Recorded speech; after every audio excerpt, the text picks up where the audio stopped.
अस्सलाम वालेकुम फ्रेंड्स, कैसे हैं आप सब। उम्मीद करता हूं कि आप सब खैरियत से होंगे। आज हम बात करने जा रहे हैं चाय के कारोबार के बारे में कि पाकिस्तान के अंदर आप चाय का कारोबार कैसे कर सकते हैं। आज हम उसकी मुकम्मल तफसीलात जो हैं उसके बारे में पूरा जायजा लेंगे और देखेंगे कि चाय का कारोबार हम कैसे कर सकते हैं। तो चलिए हम शुरू करते हैं। तो सबसे पहले आ जाते हैं हम बिजनेस के तारुफ के ऊपर। पाकिस्तान में चाय सबसे ज़्यादा पीने वाली चीज़ है। हर शहर, गली, बाजार और चौक में चाय का कारोबार चलता है।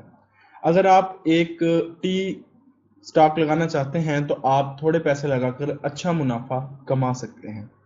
उसके बाद अब हम आ जाते हैं इनिशियल इन्वेस्टमेंट के ऊपर कि आपको इस कारोबार को शुरू करने के लिए कितनी इन्वेस्टमेंट जो है वो दरकार है।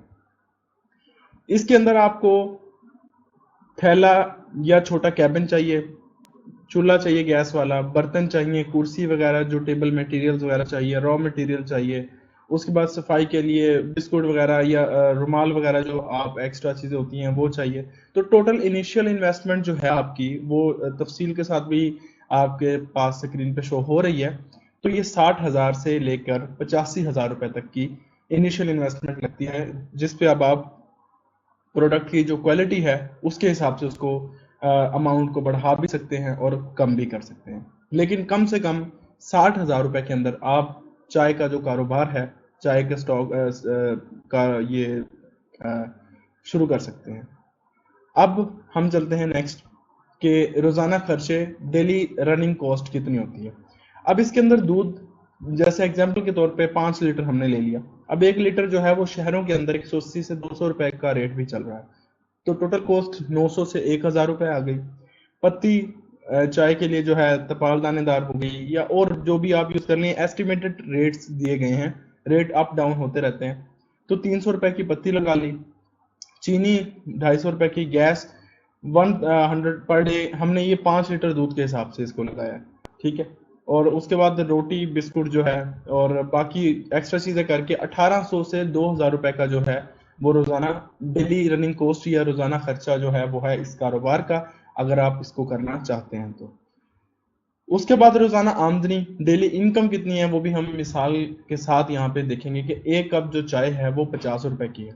अब रोजाना सेल टोटल हमारी 100 कप्स है, आसानी से हो जाती है चौक या कॉलेज के पास अगर आपका जो टी स्टॉक है वो लगा हुआ हो। अब टोटल डेली सेल आपकी जो है वो 100 कप्स है और 50 रुपीज का एक कप है।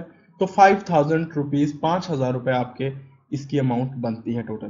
तो नेट प्रॉफिट आफ्टर एक्सपेंस अगर आप इसको निकालें तो 5,000 रुपए आपकी इनकम है और 2,000 रुपए आपके एक्सपेंसेस हैं। तो 3,000 रुपए पर डे आपका प्रॉफिट है जो आपने इसमें एक्सपेंसेस निकाल के अर्न किया है।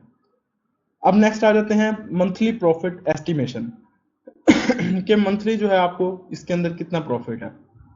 अब टोटल इनकम 30 डेज की जो है वो 1,50,000 मतलब कि 1.5 लाख रुपए बनती है और टोटल एक्सपेंस जो है 30 डेज के वो कैलकुलेट किए जाएं तो 60,000 बनते हैं और मंथली नेट प्रॉफिट इस हिसाब से जो है वो 90,000 हमारा टोटल बनता है कि 90,000 रुपए जो है आप वो मंथली अर्न कर सकते हैं चाय के कारोबार के अंदर।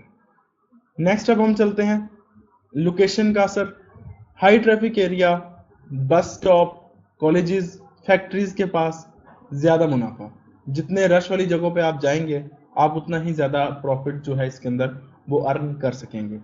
उसके बाद रेजिडेंशियल एरिया, स्लो बिजनेस लेकिन रेगुलर कस्टमर। किसी टाउन या किसी सोसाइटी के अंदर अगर आप ये कारोबार शुरू करने जा रहे हैं तो वहां पे आपके कस्टमर तो रेगुलर्स होंगे, बट आपकी जो उस हिसाब से जो ट्रैफिक है वो नहीं आएगी आपकी शॉप के ऊपर, मतलब पब्लिक इतनी नहीं आएगी जितनी कि वो जो हाई ट्रैफिक एरियाज, हाई जिसको कहते हैं कि रश वाले जो इलाके हैं वहां पे आती है। उसके बाद इसके जो फायदे हैं वो लो इन्वेस्टमेंट है, हाई रिटर्न है, रोजमर्रा का कैश फ्लो है इसके अंदर, आपकी इनकम एक चलती रहती है और सीजनल नहीं है, साल भर चलता है कि सर्दी में नहीं है, गर्मी में नहीं है, सर्दी में, वो वाला काम नहीं है। पूरा साल जो है आप इस कारोबार को चला सकते हैं। उसके बाद इसके नुकसानात जो हैं वो मुसलसल मेहनत दरकार है, आपको पूरा दिन वर्क करना पड़ता है, खड़े होकर चाय बनानी पड़ती है। उसके बाद वेदर पे भी डिपेंड करता है, बारिश आ जाती है, गर्मी हो जाती है, तो उस पर भी डिपेंड करता है। और कभी कभी चेकिंग वगैरह भी हो जाती है, फूड अथॉरिटी की तरफ से हो गई, पुलिस की तरफ से हो गई, तो वो चेकिंग के लिए भी आपको مشکلات درکار کرنی پڑ سکتی ہیں اگر آپ کی صفائی ستھرائی یا آپ کی کوالٹی جو ہے وہ اچھی نہ ہو۔ اب کچھ ٹپس ہیں اس میں کامیابی کے لیے کہ صفائی کا آپ خیال رکھیں۔ لوگ کلین سٹاف جو کلین سٹال ہے وہ پسند کرتے ہیں اور کلین سٹاف بھی پسند کرتے ہیں، مطلب اپنی بھی خیال رکھیں اور سٹال کا بھی خیال رکھیں، نیٹ اینڈ کلین اس کو رکھیں۔ اور اسپیشل چائے بنائیں، جیسے دودھ پتی ہوگی، الائچی والی چائے ہوگی، دودھ سوڈا وغیرہ، اس طرح کے آئٹمس بھی آپ رکھیں اور مطلب اچھی چائے بنائیں اور کسٹمر کے ساتھ ڈیلنگ اچھی کریں اور اچھے کسٹمر بنائیں، جیسے کہ آفس ورک والے ہو گئے، جو پرماننٹ آپ کے کسٹمرز ہو وہ۔ اور ساتھ ہی اس کی آن لائن پروموشن جو ہے وہ بھی آپ کریں، واٹس ایپ پہ ہو گئی یا فیس بک پہ ہو گئی، انسٹاگرام پہ ہو گئی، تاکہ جو آپ کے لوکل کسٹمرز ہیں وہ آپ کو آن لائن بھی اپروچ کر سکیں۔ تو اس میں اگر آپ 80,000 روپے انویسٹ کرتے ہیں اور 3,000 ڈیلی کما لیتے ہیں تو آپ 80,000 روپے جو ہے وہ 27 دن کے اندر کمپلیٹ کر سکتے ہیں۔ آپ کی جو انیشیل انویسٹمنٹ ہے وہ 27 دن کے اندر اندر مکمل ہو جاتی ہے، مطلب پہلا مہینہ انویسٹمنٹ کور، اگلے مہینے سے آپ کا جو منافع ہے وہ شروع ہو جائے گا۔ لہٰذا یہ تھا چائے کے کاروبار کا مکمل اوور ویو اور اس کی تفصیلات۔ امید کرتا ہوں کہ آپ کو یہ ویڈیو پسند آئی ہوگی اور ملتے ہیں انشاءاللہ اگلی ویڈیو میں۔ تب تک کے لیے اپنا خیال رکھیے۔ اللہ حافظ۔ Thank you so much.